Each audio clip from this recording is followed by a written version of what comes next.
우리는 벌써 팔복의 5번째 시간에 와 있습니다. 반이 지났네요.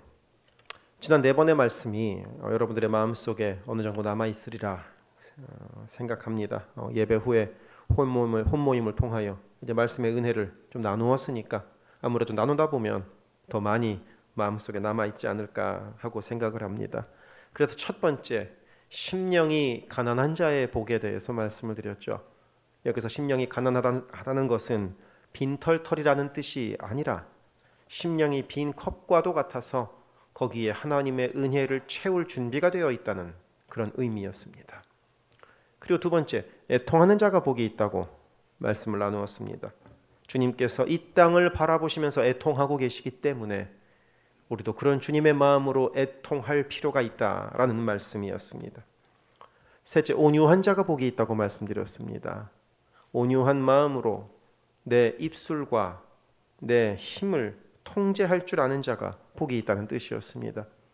그리고 네 번째, 의에 줄이고 목마른 자가 복이 있다고 우리가 말씀을 나누었습니다.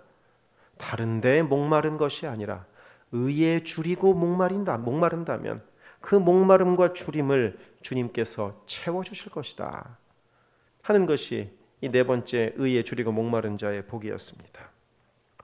그리고 여기까지 곧 지난주까지 나눈 이 팔복의 앞부분의 4가지의 말씀은 모두 다 우리 내면에 갖추어야 하는 복이라 할 수 있습니다. 그리고 이어지는 팔복의 뒷부분, 나머지 5번째, 6번째, 7번째, 8번째의 복은 그로부터 나오는 삶의 태도에 대한 복이 기록되어 있습니다. 그리고 이것이 서로 연결이 됩니다. 그래서 첫 번째 복인 심령이 가난한 자의 복은 5번째 복인 긍휼히 여기는 자의 복과 연결되어 있습니다. 어떻게 연결되어 있는가 하면 심령이 가난하다는 우리의 내면을 깨달아야 우리가 누군가를 긍휼히 여길 수 있게 되기 때문입니다. 애통하는 자가 복이 있다는 2번째 복은 6번째 복인 마음이 청결한 자가 복이 있다는 말씀과 연결되어 있습니다. 내 자신을 향한 애통함이 있어야 내 마음이 청결해질 수 있기 때문입니다. 그리고 3번째, 온유한 자가 복이 있다는 말씀은 7번째인 화평케 하는 자가 복이 있다는 말씀과 연결되어 있습니다. 내 마음이 내면이 온유해야 화평을 만들어갈 수 있기 때문입니다. 그리고 마지막으로 4번째, 의에 줄이고 목마른 자가 복이 있다는 말씀은 마지막 8번째 복인 의를 위하여 박해받는 자가 복이 있다는 말씀과 연결되어 있습니다. 내 마음 안에 의에 줄이고 목마른 마음이 있어야 기꺼이 의를 위하여 박해도 받을 수 있게 되기 때문입니다. 이렇게 보면 예수께서 우리에게 주신 이 팔복의 말씀은 상당히 조화롭게 연결이 되어 있습니다. 아마도 우리 주님께서 그만큼 이 말씀을 더 기억하고 더 묵상하고 더 삶에 적용하라고 이렇게 말씀을 주지 않으셨을까 하고 우리가 생각을 해봅니다. 그래서 오늘의 말씀은 5번째 복인 긍휼히 여기는 사람이 누리는 복에 대해서 우리가 함께 나누게 됩니다. 사전에서 긍휼이라는 단어의 의미를 찾아보면 남을 불쌍히 여기는 것이라고 기록되어 있습니다. 그런데 이 세상을 살다 보면 긍휼, 곧 남을 불쌍히 여기는 게 쉽지 않다는 것을 발견합니다. 긍휼을 실천하는 경우가 또 그리 많지도 않은 것 같습니다. 예수님이 이 땅에 계시던 시대의 유대인들도 마찬가지였습니다. 스스로를 하나님의 백성이라고 자부하는 유대인들은 도리어 더 이기적이고 도리어 더 매정하고 도리어 더 냉정했습니다. 신기하죠? 하나님께서 주신 법이라는 율법을 지키기 위하여 남을 긍휼히 여기지 않았던 겁니다. 그 이해가 되지 않죠. 이율배반 같기도 합니다.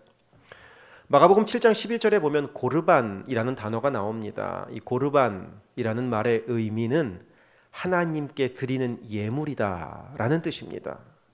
그래서 유대인들은 하나님께 드리고 싶은 예물이 있다면 그것을 고르반으로 지정을 합니다.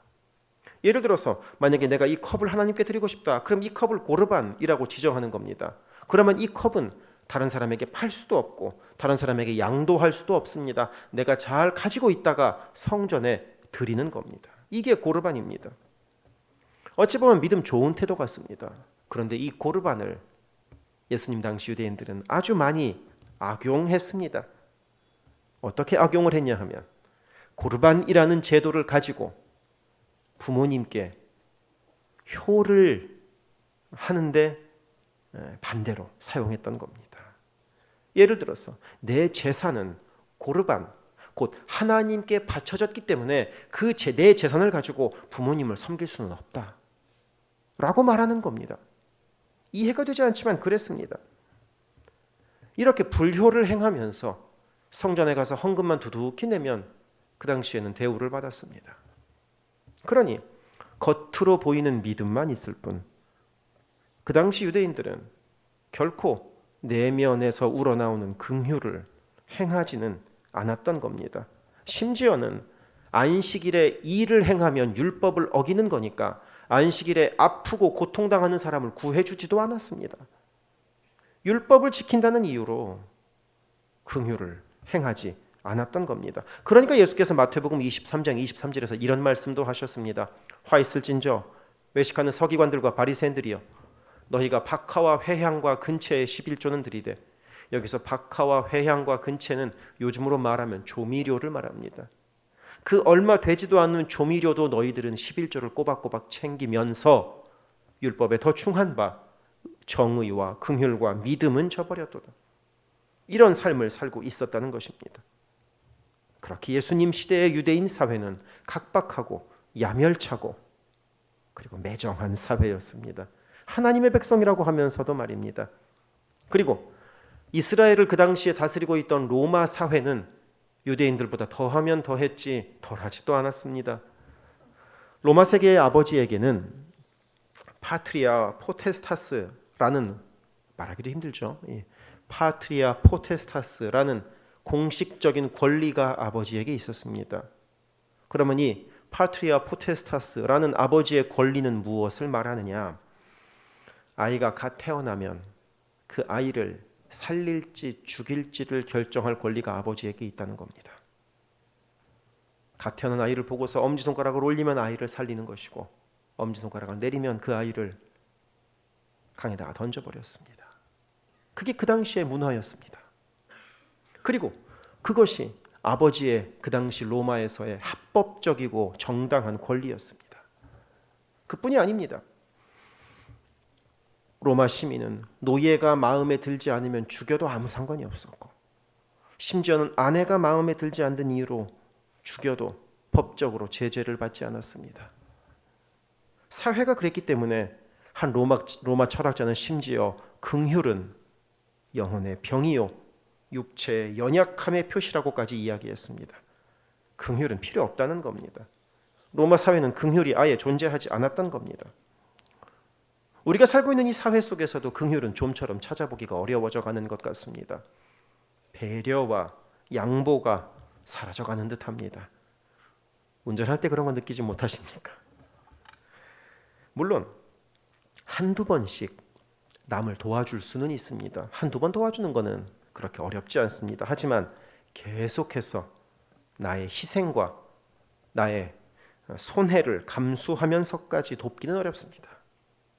그래서 보통은 내가 손해보지 않는 선에서 도와주는 경우가 대부분이죠. 그리고 도리어 긍휼히 여겼다가 남들 도와줬다가 손해보게 되는 경우도 종종 있습니다. 예를 들자면 이런 겁니다. 쓰러진 사람을 심폐소생술을 해서 살려놨더니 성추행을 당했다고 고소를 당했습니다. 잃어버린 지갑을 찾아줬더니 지갑 속에 돈이 모자라다고 도둑 취급하는 겁니다. 어려운 사람, 내가 좋은 마음으로 돈을 빌려줬다가 결국 그것도 돌려받지 못하고 소송을 당하기도 합니다. 이렇게 남을 긍휼히 여기고 남들 도와주고 나서 내가 손해를 보면 억울한 일을 당하게 되면 도와주고 싶은 마음이 싹 사라지죠. 남들 신경 쓸 거 없다. 나만 잘 살자. 이런 마음이 마음속에서 용솟음치죠. 그런데도 우리 주님은 오늘 말씀에서 긍휼히 여기는 자가 복이 있다고 말씀하십니다. 긍휼히 여김, 곧 남들로부터 도움을 받는 사람이 복이 있다는 것이 아니라 남들을 도와주는 사람이 복이 있다고 오늘 말씀은 주께서 말씀하십니다. 그러면 주님은 왜 남들을 긍휼히 여기는 사람이 복이 있다고 말씀하실까요? 긍휼, 곧 남을 도와주는 것은, 남을 불쌍히 여기는 것은 우리 기독교에만 있는 것은 당연히 아닙니다. 불교에도 긍휼이 있습니다. 불교에서는 그것을 자비라고 부르죠. 유교 문화에도 있습니다. 유교 문화에서는 공자가 그것을 측은지심이라고 불렀죠. 어려운 이를 불쌍히 여기는 마음 말입니다.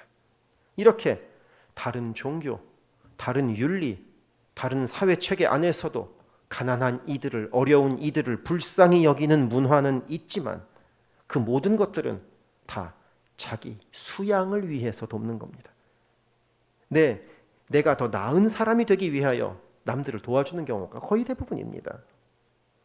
하지만 우리 기독교는 다릅니다. 우리는 내가 더 나은 사람이 되기 위하여 긍휼을 베푸는 것이 아닙니다. 우리가 긍휼을 베풀어야 하는 이유는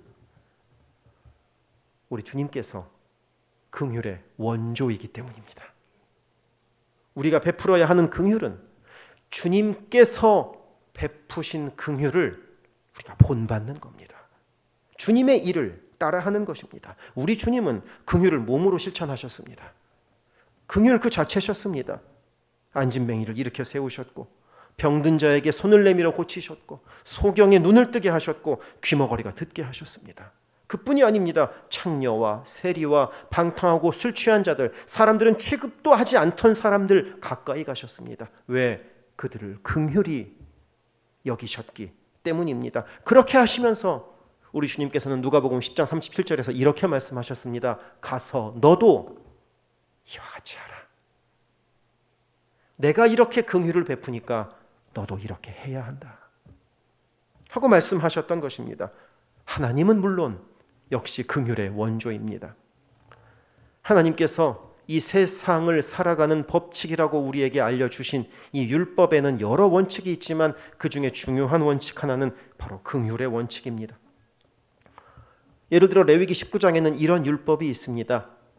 추수할 때 밭 모퉁이 구석까지 다 추수하지 말고 좀 남겨놓으라는 말입니다. 율법입니다. 그리고 추수하다가 나달이 좀 땅에 떨어지면 추수 끝나고 나서 그거 다 줍지 말고 그냥 남겨두라는 겁니다. 왜? 가난하고 의탁할 데 없는 사람이 그거라도 먹게 남겨두라는 것이죠. 그런데 추수할 때 그렇게 남겨두는 것이 이익입니까? 아니면 내 밭에 있는 것은 싹 다 거두어다가 내 곳간에 들여놓는 것이 이익입니까? 당연히 싹 다 거두어다가 이삭까지 싹 주워서 내 곳간에 들여놓는 것이 훨씬 더 이익입니다. 내가 1년 내 고생해서 내 수고로 만든 거 아닙니까? 그러니까 다 내 거인 것이 당연한 겁니다. 그런데 그러지 말고 우리 주님은 좀 남겨두라 하십니다. 그게 율법입니다. 바로 긍휼을 삶으로 실천하라는 명령입니다. 그리고 그런 우리 주님의 긍휼의 절정은 무엇이냐? 우리를 구원하시기 위하여 예수 그리스도를 이 땅에 보내신 것입니다. 하나님께서는 멸망할 수밖에 없는 우리를 구원하시고자 스스로 인간이 되어 이 땅에 내려오셨습니다. 따라서 성경이 우리에게 권면하고 있는 긍휼은 우리가 더 나은 사람이 되기 위하여 긍휼을 베풀어야 하는 것이 아니라 긍휼의 원조이신 그리고 긍휼의 본이 되신 우리 주님을 따라가야 하기 때문에 우리에게 긍휼을 베풀라고 권면하고 계시는 것입니다. 그래서 누가복음 6장 36절에서 예수님이 이렇게 말씀하십니다. 너희도, 이 말씀을 같이 한번 읽읍시다. 시작. 너희 아버지의 자비로우심, 하나님을 닮아서 자비를 베풀라고 말씀하시는 것입니다. 에베소서 4장 32절은 또한 이렇게 명령합니다. 서로 친절하게 하며 불쌍히 여기며, 이게 자비죠. 이게 긍휼이죠. 서로 용서하기를 하나님이 그리스도 안에서 너희를 용서하심과 같이 하라. 하나님이 먼저 하셨으니까 그것을 따라서 하라는 뜻입니다. 하나님이 먼저 우리를 불쌍히 여기셨으니까 우리도 당연히 그런 주님을 닮아서 주님처럼 긍휼히 여기며 살아가야 한다는 것입니다.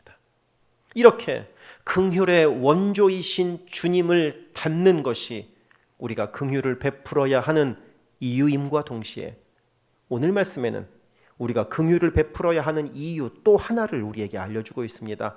오늘의 말씀인 마태복음 5장 7절을 우리 다시 한번 읽어봅시다. 시작. 그들이 긍휼히 여김을 받을 것이며. 아멘. 긍휼히 여기는 자가 받을 복이 무엇이라고 이 말씀은 알려줍니까? 긍휼히 여김을 받을 것이다. 맞습니다. 긍휼히 여김을 받게 된다는 겁니다. 그러면 여기에서 긍휼히 여김을 누구한테 받게 되는 것 같습니까? 내가 예를 들어 김 집사님한테 긍휼을 베풀었더니 김 집사님이 나중에 그게 고마워서 김 집사님이 나한테 긍휼을 되갚아 주는 겁니까? 그렇게 페이백하는 것을 이 마태복음 5장 7절이 이야기하는 것입니까? 아닙니다. 그렇다면 그건 긍휼이 아닙니다. 거래지요. 맞교환 아니겠습니까? 여기에서 긍휼히 여김을 받는다는 것은 하나님이 긍휼히 여기신다는 뜻입니다. 곧 내가 남들에게 긍휼을 베풀면 하나님께서 나를 긍휼히 여겨 주신다는 뜻입니다. 내가 긍휼히 여기면 거기에 대한 보답을 그에게서 받는 것이 아니라 하나님에게서 받게 된다는 것입니다. 생각해 봅시다. 사람으로부터 보답을 받는 것이 더 좋겠습니까? 하나님으로부터 보답을 받는 것이 더 좋겠습니까? 이런 답이 뻔히 정해져 있는 질문은 할 필요가 없죠. 하나님으로부터 받는 것이 훨씬 더 좋지 않습니까? 비교 하나마나 아닙니까? 아무리 사람으로부터 불쌍히 여김을 받은들 하나님으로부터 불쌍히 여김을 받은 것만큼 좋은 게 있겠습니까? 그래서 잠언 19장 17절은 우리에게 이렇게 알려줍니다. 가난한 자를 불쌍히 여기는 것은 여호와께 구워드리는 것이니 그의 선행을 그에게 갚아주시리라. 내가 긍휼을 베풀면 주님께서 갚아주신다는 것입니다. 남을 긍휼히 여겨야 우리가 구원받는다는 것이 아닙니다. 남을 긍휼히 여기면 갚아주신다는 겁니다. 이 팔복의 말씀을 처음 들었던 예수님 주변에 있는 사람들은 아무래도 긍휼을 베푸는 사람들보다는 긍휼히 여김을 받기를 원하는 사람들이었을 가능성이 높습니다. 힘들고 고통당하고 배고픈 사람들이 주로 예수님 주변에 있지 않겠습니까? 그래서 예수님이 주시는 무언가라도 좀 얻어먹어 보려는 사람들로 예수님 주변에 가득하지 않겠습니까? 내 몸 하나 추스르기에도 만만치 않은 사람들이 분명 예수님 주변에 있었을 겁니다. 그런 이들에게 예수님은 이렇게 말씀하시는 겁니다. 네가 긍휼함을 받기 이전에 네가 먼저 긍휼을 베풀어 봐라 하고 말입니다. 왜? 그렇게 하면 먼저 긍휼을 베풀어 보면 하나님께서 긍휼히 여겨주시는 것을 알 수 있게 될 것이라고 말입니다. 하나님이 우리를 긍휼히 여기시면 우리가 얼마나 행복한 사람이 되겠습니까? 하나님이 우리를 불쌍히 여겨서 우리 여기셔서 우리를 도와주시면 우리의 인생이 얼마나 복된 인생이 되겠습니까? 그것을 체험하라는 뜻입니다. 그러면 우리는 어떻게 긍휼을 베풀 수 있을까요? 스티븐 스필버그라는 영화 감독이 있습니다. 이름은 한 번씩들 다 들어보셨지요. 조스, E.T., 인디애나 존스, 주라기 공원 이런 영화를 감독한 사람이 바로 스티븐 스필버그입니다. 그래서 이 스티븐 스필버그 감독은 영화를 만들 때 특수 효과 쓰는 것을 정말 좋아합니다. 요즘은 CG를 상당히 많이 쓰지요.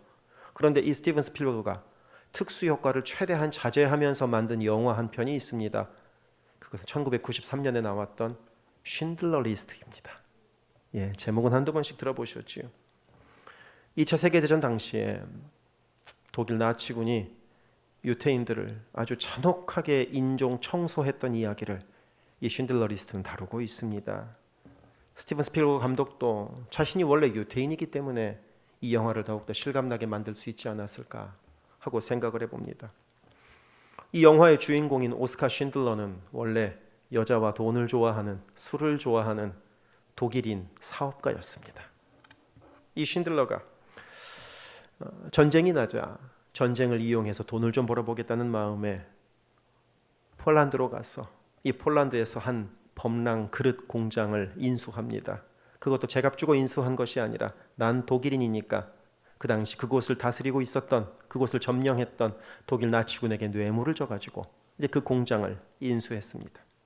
그런던 하루 유태인들이 독일 나치군에게 의하여 무참히 살해되는 현장을 이 쉰들러가 보게 됩니다. 그리고 바로 그 시점부터 이 쉰들러는 내가 안락하고 편하게 사는 대신에 유태인들을 구해야겠다 하고 마음의 결정을 합니다. 그래서 처음에 쉰들러는 가스실로 끌려가는 유대인들을 한두 사람씩 자신의 공장으로 취업을 시켰습니다. 독일인 공장에 취업하면 이제 죽음을 면할 수 있었으니까요. 이제 그래서 그 당시 나치군에게 뇌물을 주어가면서 한 명씩 한 명씩 유대인들을 빼다가 내 공장에 넣었던 겁니다. 그러다가 어느 날 이 쉰들러의 공장에 있는 유대인도 가스실로 끌려갈 운명이 다가오게 되었습니다. 그러자 이 쉰들러는 엄청난 뇌물을 이 나치군에게 주고 자신의 공장에 있던 유대인 노동자들을 전부 다 자신의 고향인 체코의 한 탄피 공장으로 이주시켜 버립니다. 이런 식으로 쉰들러 리스트에 이름이 오른 덕분에 나치군의 죽음의 공포에서 벗어난 유대인들이 대략 한 1200명가량 됩니다. 그렇게 많은 이들의 생명을 이 쉰들러는 구할 수 있었지만 안타깝게도 그로 인하여 이 사람은 자신이 평생 동안 일해서 벌어놓은 돈을 모두 다 쓰게 되었습니다. 빈털터리가 되었죠. 그리고 독일은 이 전쟁에서 패합니다. 죽음의 고비 앞에 있던 유태인들은 자유의 몸이 되었고, 그리고 전쟁을 일으킨 독일인은 전부 다 패전국의 사람들이 되었습니다. 그리고 쉰들러 역시 독일인이었기에 패전국 독일의 범죄자로 쫓겨 다니게 되었습니다. 그때 쉰들러 때문에 생명을 구했던 유태인들은 고마운 마음에 자신의 금이빨들을 빼어 녹여서 금반지를 만들어서 쉰들러에게 선물로 줍니다. 그와 함께 편지를 한 장 써주는데 그 편지에는 이 쉰들러는 유태인들을 학살한 사람이 아니라 유태인들을 1200명이나 구해준 사람이다 라는 내용이 기록되어 있습니다. 그러니 혹시 쉰들러가 도망치다가 잡히더라도 이것을 보여주며 생명을 부지하라는 것이죠. 그리고 그 쉰들러가 찾던 그 반지에는 이런 탈무드의 이야기가 기록되어 있다고 합니다. 한 생명을 구하는 자는 세상을 구하는 것이다. 쉰들러는 한 사람이라도 더 구하지 못한 것을 안타까워했습니다. 더 살릴 수 있었어. 내가 한 명이라도 더 살릴 수 있었어. 그래서 자신이 타고 도망가기로 예정되어 있던 고급 자동차를 바라보면서 내가 이 차를 왜 안 팔았을까? 이 차만 팔았더라면 그 돈으로 10명은 더 구할 수 있었을 텐데 라고 이야기합니다. 또 자신의 양복에 달려있는 나치 모양의 금으로 만든 핀을 바라보면서 이걸 팔면 2명이라도 더 구할 수 있었을 텐데 라고 이야기합니다. 내가 조금 더 노력해서 한 사람이라도 더 살릴 수 있었을 텐데 하고 그야말로 절규하는 것이 바로 이 영화 쉰들러 리스트의 절정이라 할 수 있습니다. 제대로 긍휼을 실천한 사람이죠. 물론 우리는 이 쉰들러처럼 우리가 가진 것을 다 털어서 어려운 이를 돕기는 어려울 것입니다. 긍휼을 베풀려는 우리들의 마음에 대번 함께 드는 생각은 난 가진 게 없는데 무엇을 가지고 돕나? 이런 생각이 들기 때문입니다. 하지만 12세기 유명한 신학자였던 유세미우스 지가베누스라는 분은 이런 말을 우리에게 남겨주었습니다. 긍휼을 행하는 길은 돈으로만이 아니라 말로 할 수 있다. 돈도 말도 할 수 없을 때에는 눈물로도 할 수 있다. 긍휼은 마음을 나누는 것이기 때문입니다. 그리고 로마서 12장 15절에는 이런 말씀도 있습니다. 즐거워하는 자들과 함께 즐거워하고 우는 자들과 함께 울라. 바로 이것이 긍휼을 베푸는 것입니다. 손을 잡아주고 눈을 맞추어주고 안아주고 이해해주는 것이 바로 우리가 할 수 있는 긍휼의 시작인 것입니다. 긍휼은 불쌍히 여기는 마음이기 때문입니다. 그래서 지금 이 시간에 옆에 분들을 한번 보시기 바랍니다. 보세요. 옆에 분들을 보세요. 내가 이야기하십시오. 내가 당신을 긍휼히 여기겠습니다. 긍휼히 여기겠습니다. 이것을 잘못 적용하여 으이그 이 불쌍한 사람아 이런 식으로 적용하지 마시기를 바랍니다. 홈장은 홈원을 불쌍히 여기고 홈원은 홈장을 불쌍히 여길 수 있길 바랍니다. 남편은 아내를 불쌍히 여기고 아내는 남편을 불쌍히 여길 수 있기를 바랍니다. 저 사람이 뭐가 불쌍하냐 하는 생각은 사탄이 주는 생각이라는 것을 잊지 마시기 바랍니다. 서로 사랑하기 이전에 서로 불쌍히 여길 수 있기를 바랍니다. 그래서 먼저 서로를 불쌍히 여기고 먼저 어려운 이들을 불쌍히 여길 수 있기를 바랍니다. 당연히 내 어려움이 먼저 생각나죠.